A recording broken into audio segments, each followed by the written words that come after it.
Now, I'm not a professional photographer, but I've made $35,000 selling my photos online. In this video, I'm going to go through exactly how I did it, which sites I've tried, which ones worked, which ones didn't, as well as which ones I think are going to be the best sites in the coming year. Let's get started.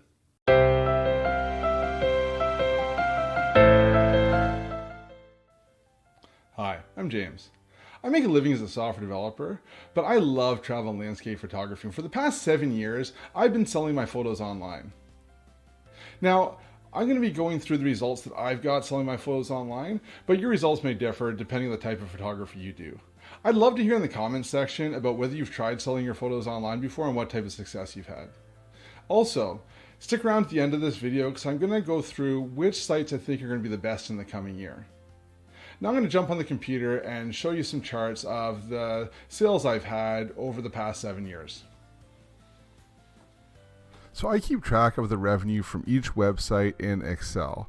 So what I'm going to do is I've just created 5 charts in Excel where I can kind of walk you through how I make money selling my photos online. I'm going to start pretty high level and I'll get into more detail, and at the end I'll kind of go through how much money I've made from each individual site. So this is how the $35,000 breaks out year over year. You can see that when I started here, my first year I only made about $1,000. And then it continued to increase over the next, for the first 4 years until 2015, when I reached the high of $7,000 a year. And there's a bit of a decline that's starting to rebound now. In this chart, you can kind of see why it went up and then went down. The green shows my revenue and the red shows how many photos I posted each year. So you can see my first year I posted about 100 photos, uploaded them to different sites online. And then my second year I was very motivated. I did over 240 photos. Now these are 240 fully processed photos that I uploaded to multiple sites. Now, in November of 2013, my wife and I had our second child, and the time that I had to go traveling and take photos as well as process those photos went down. So you can see in 2014, I only uploaded about 100 photos. Now, despite uploading less photos, my revenue kept going up in 2014 and even in 2015, even though the amount of photos that I posted went down. Now in 2016, we had our third child, and I just really didn't have much time to travel and do photography. So 2016 and 2017, I really didn't post many photos, and that's why you can see here that my revenue went down for those years. And over the past year, year and a half, in 2018, I've started to post a bit more, and it started to go back up. So you can see that once you upload your photos, you can keep getting revenue from them, even if you're not posting regularly, but it will go down slightly year over year. Looking at it a different way, this way I've shown the red line is the cumulative photos. So you can see how my photos grew over time. And right now I've got about 600 good photos posted across many sites across the web.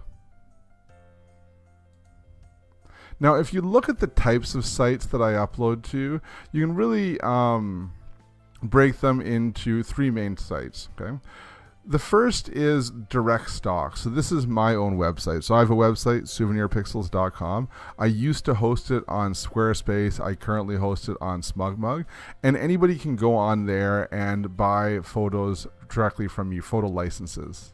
So this is, companies will come on, a lot of travel companies, travel magazines, they'll see my photos. Typically, they'll see my photos on social media, and then on my social media, it links back to my website where they can just go on and purchase licenses.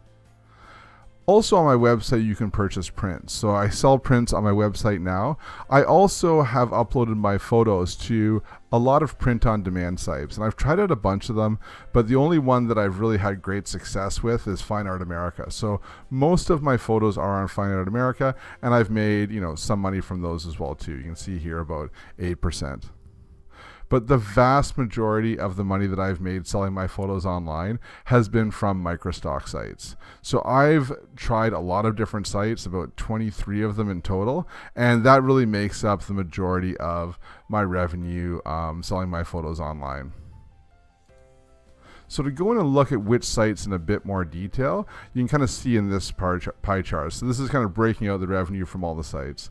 So you can see by far this pink bar here is Shutterstock, and they are by far been the best site for me for selling my photos online. I had a very good run with Shutterstock. You know, if you typed in landscapes in Shutterstock, I had a photo on the main page. If you typed in Canada, I had multiple photos on the first page. So I did really well year over year and month over month on Shutterstock. Now, over the past 6 months, the search algorithm has seemed to change a little bit, and my sales have gone down a little bit. But I had a pretty good run where about 3 years I was doing very well with them. The second one here is 500px. Now, 500px was a photo sharing community before they started selling as stock. And I was involved in the community before it was selling as stock. So I had a lot of photos that were highly ranked. And when they started selling photos for stock as well too, I made quite a bit of money when they first started out. Now, there's been a lot of changes over there at 500px. They were purchased by another company. Now all the sales are through Getty. And to be honest, I don't even post there anymore. There's been a lot of changes, and I just really don't appreciate the site as much as I used to. But, you know, for a period of time, they were a very good earner for me as far as sites go.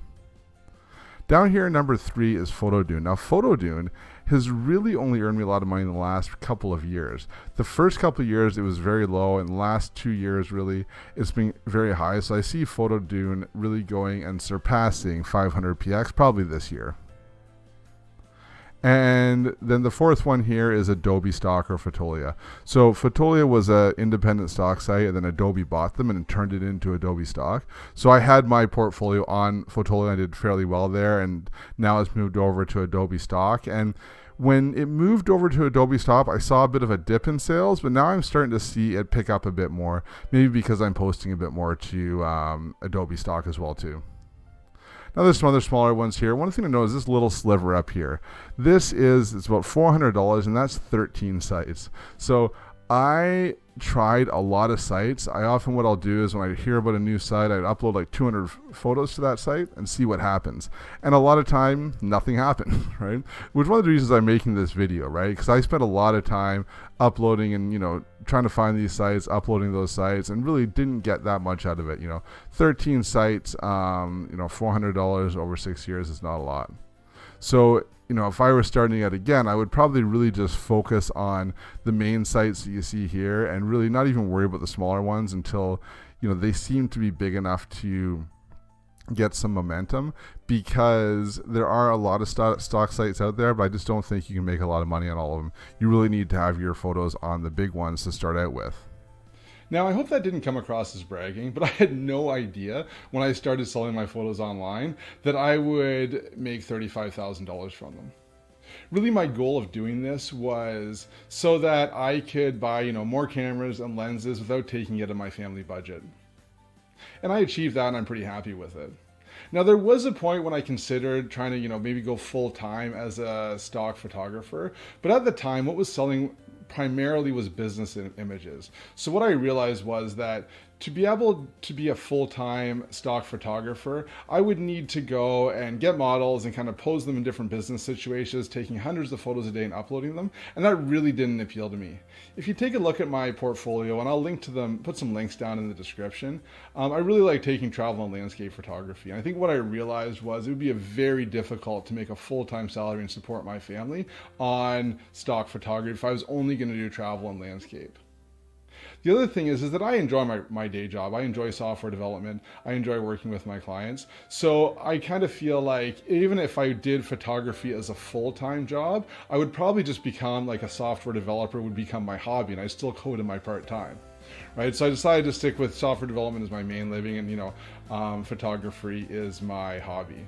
Now, you may have different goals, and hopefully, you know, this video is still useful, the stats that I showed, even though I kind of really only work on it part-time.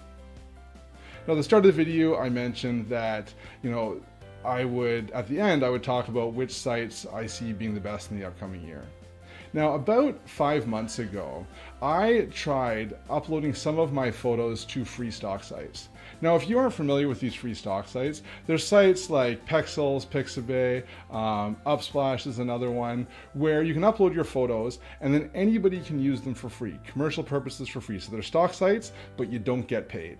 But the thing is, when someone downloads them, the sites encourage that person to give you a donation for the photo. So I just did, as a trial, uploaded 100 of my photos, 100 of my oldest photos that weren't really making me money on any of the stock sites anyways. And in the past 3 months, I've made about $60 in donations.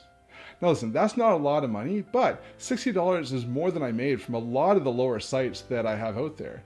And as my sales go down on Shutterstock, I plan on taking more of my older images and uploading these to these sites. And I think they could be a fairly decent sized revenue source for this year. So that's something that you may want to look into as well. Again, I haven't made a lot of money off it in the past, but it's something that I'm going to be trying more in the future. You can let me know in the comments what you think about these free stock sites. Now, if you found this video useful, make sure you go and hit the like button below, as well as hit the subscribe and the bell so you can get notified when I upload new videos. Happy uploading.